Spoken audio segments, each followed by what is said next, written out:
Mark సువార్త 14వ అధ్యాయము. 2 దినములైన పిమ్మట పస్కా పండుగ అనగా పులియని రొట్టెల పండుగ వచ్చెను. అప్పుడు ప్రధాన యాజకులును శాస్త్రులును మాయోపాయము చేత ఆయన నేలాగు పట్టుకొని చంపుదుమా అని ఆలోచించుకొనుచుండిరిగాని ప్రజలలో అల్లరి కలుగునేమో అని పండుగలో వద్దని చెప్పుకొనిరి. ఆయన బేతనియలో కుష్ఠరోగి అయిన సీమోను ఇంట భోజనమునకు కూర్చుండియున్నప్పుడు ఒక స్త్రీ మిక్కిలి విలువగల అచ్చ జటామాంసి అత్తరుబుడ్డి తీసుకొని వచ్చి ఆ అత్తరుబుడ్డి పగులగొట్టి ఆ అత్తరు ఆయన తలమీద పోసెను. అయితే కొందరు కోపపడి, ఈ అత్తరు ఈలాగు నష్టపరచనేలా? ఈ అత్తరు 300 దేనారముల కంటే ఎక్కువ వెలకమ్మి బేదలకియ్యవచ్చును అని చెప్పి ఆమెను గూర్చి సనుగుకొనిరి. అందుకు యేసు ఇట్లనెను, ఈమె జోలికి పోకుడి. ఈమెను ఎందుకు తొందరపెట్టుచున్నారు? ఈమె నా ఎడల మంచి కార్యము చేసెను. బీదలు ఎల్లప్పుడూ మీతోనేయున్నారు. మీకిష్టమైనప్పుడెల్లా వారికి మేలు చేయవచ్చును. నేను ఎల్లప్పుడూ మీతోనుండను.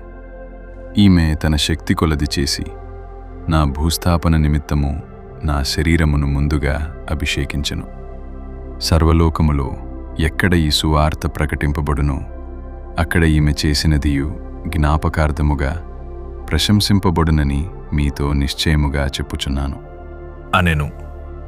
12 మందిలోనొకడగు ఇస్కరియోతు యూదా ప్రధాన యాజకుల చేతికి ఆయనను అప్పగింపవలెనని వారి వద్దకు పోగా వారు విని సంతోషించి వానికి ద్రవ్యమిత్తుమని వాగ్దానము చేసిరి గనుక వాడు ఆయనను అప్పగించుటకు తగిన సమయము కనిపెట్టుచుండెను. పులియని రొట్టెల పండుగలో మొదటి దినమున వారు పస్కా పశువును వధించునప్పుడు ఆయన శిష్యులు, నీవు పస్కాను భుజించుటకు మేమెక్కడికి వెళ్ళి సిద్ధపరచవలెనని కోరుచున్నావు అని ఆయన నడుగగా ఆయన, మీరు పట్టణములోనికి వెళ్ళుడి. అక్కడ నీళ్లకుండ మోయిచున్న ఒక మనుషుడు మీకెదురుపడును. వాని వెంటబోయి వాడు ఎక్కడ ప్రవేశించునో ఆ ఇంటి యజమానుని చూచి, నేను నా శిష్యులతో కూడా పస్కాను భుజించుటకు నా విడిది గది ఎక్కడనని బోధకుడు అడుగుచున్నాడని చెప్పుడి. అతడు సామాగ్రితో సిద్ధపరచబడిన గొప్ప మేడగది మీకు చూపించును. అక్కడ మన కొరకు సిద్ధపరచుడి అని చెప్పి తన శిష్యులలో 2 పంపెను. శిష్యులు వెళ్లి పట్టణములోనికి వచ్చి ఆయన వారితో చెప్పినట్టు కనుగొని పస్కాను సిద్ధపరిచిరి. సాయంకాలమైనప్పుడు ఆయన తన 12 మంది శిష్యులతో కూడా వచ్చెను. వారు కూర్చుండి భోజనము చేయుచుండగా యేసు, మీలో ఒకడు అనగా నాతో భుజించుచున్నవాడు నన్ను అప్పగించునని నిశ్చయముగా మీతో చెప్పుచున్నాను అని వారితో చెప్పగా వారు దుఃఖపడి, నేనా అని యొకని తరువాత ఒకడు ఆయన నడుగసాగిరి. అందుకాయన, 12 మందిలో ఒకడే అనగా నాతో కూడా పాత్రలో చెయ్యి ముంచువాడే.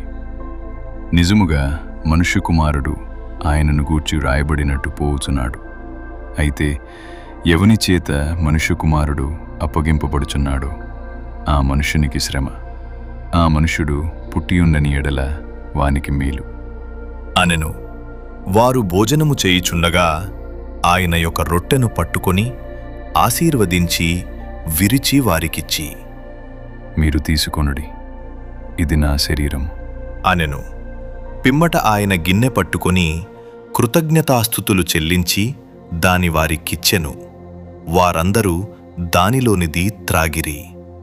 అప్పుడాయన, ఇది నిబంధన విషయమై అనేకుల కొరకు చిందింపబడుచున్న నా రక్తము. నేను దేవుని రాజ్యములో ద్రాక్షారసము క్రొత్తదిగా త్రాగుదినము వరకు ఇకను దానిని త్రాగనని మీతో నిశ్చయముగా చెప్పుచున్నాను అనెను. అంతట వారు కీర్తన పాడి ఒలీవల కొండకు వెళ్ళిరి. అప్పుడు యేసు వారిని చూచి, మీరందరూ అభ్యంతరపడెదరు. గొర్రెల కాపరిని కొట్టుదును, గొర్రెలు చెదరిపోవును అని వ్రాయబడియున్నది కదా. అయితే నేను లేచిన తరువాత మీకంటే ముందుగా గలిలయలోనికి వెళ్ళెదను అనెను. అందుకు పేతురు, అందరూ అభ్యంతరపడినను నేను అభ్యంతరపడను అని ఆయనతో చెప్పగా యేసు అతని చూచి, నేటి రాత్రి కోడి 2 మారులు కూయకమునుపే నీవు నన్ను ఎరుగనని ముమ్మారు చెప్పెదవని నీతో నిశ్చయముగా చెప్పుచున్నాను అనెను. అతడు మరి ఖండితముగా, నేను నీతో కూడా చావవలసి వచ్చినను నిన్ను ఎరుగనని చెప్పను. అనెను. అట్లు వారందరూ అనిరి. వారు గెత్సేమనే అనబడిన చోటునకు వచ్చినప్పుడు ఆయన, నేను ప్రార్థన చేసి వచ్చు వరకు మీరిక్కడ కూర్చుండుడి అని తన శిష్యులతో చెప్పి పేతురును యాకోబును యోహానును వెంటబెట్టుకుని పోయి మిగుల విభ్రాంతి నొందుటకును చింతాక్రాంతుడగుటకును ఆరంభించెను. అప్పుడాయన, నా ప్రాణము మరణమగునంతగా దుఃఖములో మునిగియున్నది. మీరిక్కడ ఉండి మెలకువగా నుండుడి అని వారితో చెప్పి కొంత దూరము సాగిపోయి నేలమీద పడి సాధ్యమైతే ఆ గడియ తన యొద్ద నుండి తొలగిపోవలెనని ప్రార్థించుచూ, నాయనా తండ్రి, నీకు సమస్తము సాధ్యము. ఈ గిన్నె నా యొద్ద నుండి తొలగించుము. అయినను నా ఇష్టప్రకారము కాదు, నీ చిత్త ప్రకారమే కానిమ్ము అనెను. మరల ఆయన వచ్చి వారు నిద్రించుచుండుట చూచి, సీమోను, నీవు నిద్రించుచున్నావా? ఒక్క గడియ అయినను మేలుకొనియుండలేవా? మీరు శోధనలో ప్రవేశించకుండునట్లు మెలకువగా నుండి ప్రార్థన చేయుడి. ఆత్మసిద్ధమే గాని శరీరము బలహీనము అని పేతురుతో చెప్పి తిరిగిపోయి ఎంతకు ముందు పలికిన మాటలనే పలుకుచూ ప్రార్థించెను. ఆయన తిరిగి వచ్చి చూడగా వారు నిద్రించుచుండిరి. ఏలయనగా వారి కన్నులు భారముగా ఉండెను. ఆయనకేమి ఉత్తరమియ్యవలెనో వారికి తోచలేదు. ఆయన 3వసారి వచ్చి, మీరిక నిద్రపోయి అలసట తీర్చుకొనుడి. ఇక చాలును, గడియ వచ్చినది. ఇదిగో, మనుష్య కుమారుడు పాపుల చేతికి అప్పగింపబడుచున్నాడు. లెండి వెళ్ళుదాము. ఇదిగో, నన్ను అప్పగించువాడు సమీపించియున్నాడు అని చెప్పెను. వెంటనే ఆయన ఇంకనూ మాటలాడుచుండగా 12 మంది శిష్యులలో ఒకడైన ఇస్కరియోతు యూదా వచ్చెను. వానితో కూడా బహుజనులు కత్తులు గుదియలు పట్టుకొని ప్రధాన యాజకుల యొద్ద నుండియు శాస్త్రుల యొద్ద నుండియు పెద్దల యొద్ద నుండియూ వచ్చిరి. ఆయనను అప్పగించువాడు, నేనెవర్ని ముద్దు పెట్టుకుందునో ఆయనే యేసు. ఆయనను పట్టుకుని భద్రముగా కొనిపోవుడి అని వారికి గురుతు చెప్పియుండెను. వాడు వచ్చి వెంటనే ఆయన యొద్దకు పోయి, బోధకుడా అని చెప్పి ఆయనను ముద్దు పెట్టుకొనగా వారు ఆయన మీద పడి ఆయనను పట్టుకొనిరి. దగ్గర నిలిచియున్న వారిలో ఒకడు కత్తి దూసి ప్రధాన యాజకుని దాసుని కొట్టి వాని చెవి తెగనరికెను. అందుకు యేసు, మీరు బందిపోటు దొంగ మీదికొచ్చినట్టు కత్తులతోనూ గుదియలతోనూ నన్ను పట్టుకొని వచ్చితిరా? నేను ప్రతిదినము దేవాలయములో మీ యొద్ద ఉండి బోధించుచుండగా మీరు నన్ను పట్టుకొనలేదు. అయితే లేఖనములు నెరవేరునట్లు ఈలాగు జరుగుచున్నది అని చెప్పెను. అప్పుడు వారందరూ ఆయనను విడిచి పారిపోయిరి. తన దిగంబర శరీరము మీద నారబట్ట వేసికునియున్న ఒక పడుచువాడు ఆయన వెంట వెళ్ళుచుండగా వారతనిని పట్టుకొనిరి. అతడు నారబట్ట విడిచి దిగంబరుడై పారిపోయెను. వారు యేసును ప్రధాన యాజకుని యొద్దకు తీసుకునిపోయిరి. ప్రధాన యాజకులు, పెద్దలు, శాస్త్రులు అందరూ అతనితో కూడా వచ్చిరి. పేతురు ప్రధాన యాజకుని ఇంటి ముంగిటి వరకు దూరము నుండి ఆయన వెంటపోయి బంట్రౌతులతో కూడా కూర్చుండి మంట యొద్ద చలి కాచుకొనుచుండెను. ప్రధాన యాజకులును మహాసభవారందరును యేసును చంపింపవలెనని ఆయన మీద సాక్ష్యము వెదకిరిగాని ఏమీయూ వారికి దొరకలేదు. అనేకులు ఆయన మీద అబద్ధ సాక్ష్యము పలికినను వారి సాక్ష్యములు ఒకదానికి ఒకటి సరిపడలేదు.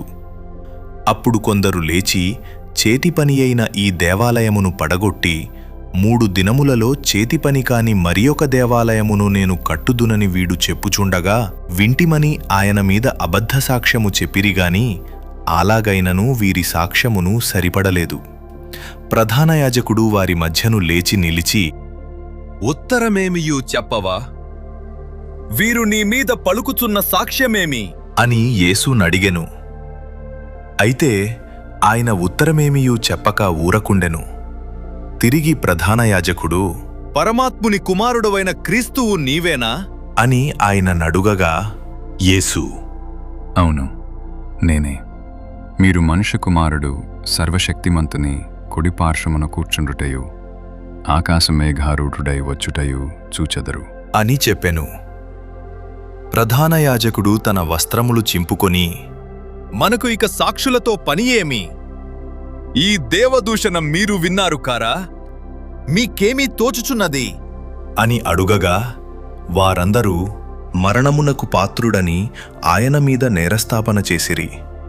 కొందరు ఆయన మీద ఉమ్మివేసి ఆయన ముఖమునకు ముసుకు వేసి ఆయనను గుద్దుచూ ప్రవచింపుమని ఆయనతో చెప్పసాగిరి.